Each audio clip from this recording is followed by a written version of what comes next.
La Russie cherche-t-elle à éliminer physiquement, cherche-t-elle à tuer Volodymyr Zelensky? À quelques dizaines de mètres près, donc, il était un homme mort.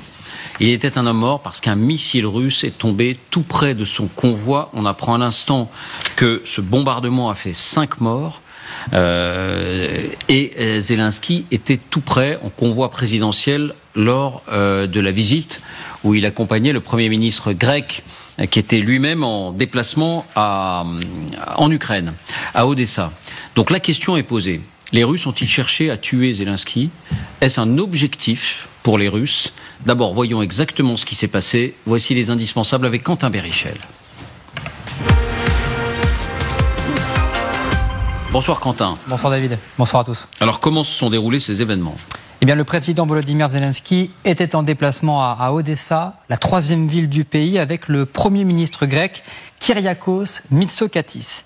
La visite était tenue secrète jusqu'à ce matin, pour des raisons de sécurité évidentes, et c'est bien là le cœur du sujet. Lorsque les deux hommes visitent le port d'Odessa ce matin, ils ne s'imaginent sans doute pas ce qu'il va se passer.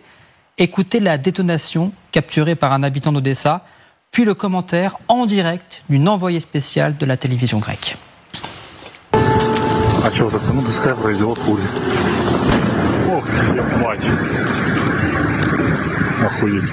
Τον πρόεδρο της Ουκρανίας, τον Βολοντίμιρ Ζελένσκι, σήμερα λοιπόν, και οι πληροφορίες είναι πριν από λίγο που έχουμε λάβει ότι σημειώθηκε έκρηξη πολύ κοντά στην ελληνική αποστολή σε απόσταση περίπου 150 μέτρων και φυσικά και κοντά και στην αυτοκινητοπομπή της Προεδρίας της Ουκρανίας. Και εδώ είναι τα πρώτα πλάνα, Αδαμαντία, βλέπουμε...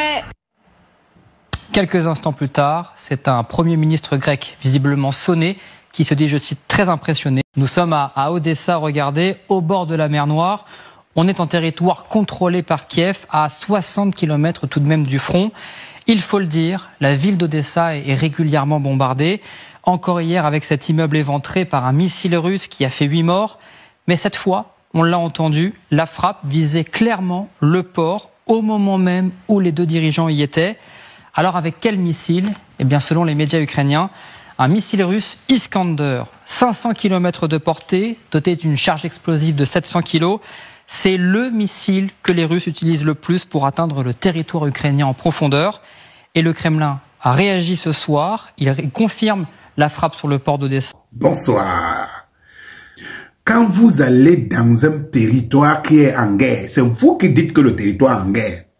C'est vous qui dites que l'Ukraine je veux dire envahi, l'Ukraine est attaquée. Quand vous allez dans un territoire où les bombes tombent, vous vous attendez à quoi? Moi, je vous pose une question, vous vous attendez à quoi? Maintenant, je pose la question sous un autre angle. Depuis quand les chefs d'État fréquentent un territoire en guerre? Si ce n'est pas pour narguer les Russes, si ce n'est pas pour provoquer, si c'est qu'on soit d'accord ou pas de la nature de la guerre, il y a une guerre.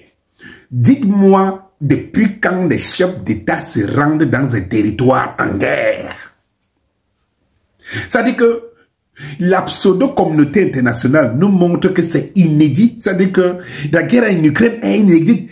En face, il y a plus de 30 000 morts palestiniens, dont des enfants et des jeunes. Ça ne fait pas et vous avez entendu, dans d'autres chaînes, on vous parle de la condamnation de la communauté internationale.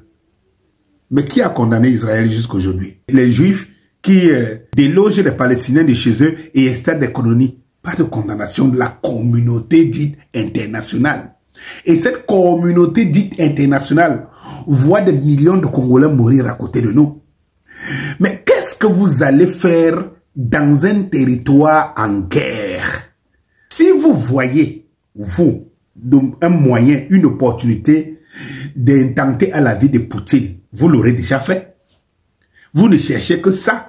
Les médias mainstream européens ont déjà établi des scénarios comment abattre Poutine avec leurs pseudo-experts des anciens de guerre de l'OTAN. Ils ont même dit quelque part que si le premier ministre grec était tué en Ukraine, cela déclencherait la guerre contre l'OTAN. Mais qu'est-ce qu'il vous faut? Mais qu'est-ce que vous n'avez pas encore fait pour déclencher la guerre? Vous êtes en Ukraine.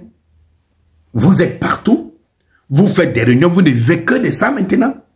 Et vous êtes étonné que quelqu'un que vous ne cherchez tout votre temps depuis 2 ans, vous ne cherchez que comment éliminer la Russie et éliminer Poutine. Vous voulez faire croire aux gens que vous allez dans un territoire en guerre et que si un président y trouve la mort, qu'on estime que c'est une déclaration de guerre. Est-ce que vous êtes des amis? Lorsque vous allez en territoire aujourd'hui, quand quelqu'un va en Ukraine, pour l'Ukraine, il est en territoire ennemi de la Russie. Il doit donc s'attendre à ce qui va arriver. Et vice-versa. Vous voyez comment Poutine évite vos pays. Hein? Poutine évite vos territoires. Parce qu'il sait, malgré sa puissance, il sait ce que vous rêvez de lui, ce que vous attendez. Il le sait. Continuez. Vous êtes impliqué à la guerre. Tous les jours, vous le dites. Vous êtes impliqué et vous trouvez moyen comment s'impliquer de plus en plus encore. Attendez-vous donc à ce qui va arriver. Bonsoir.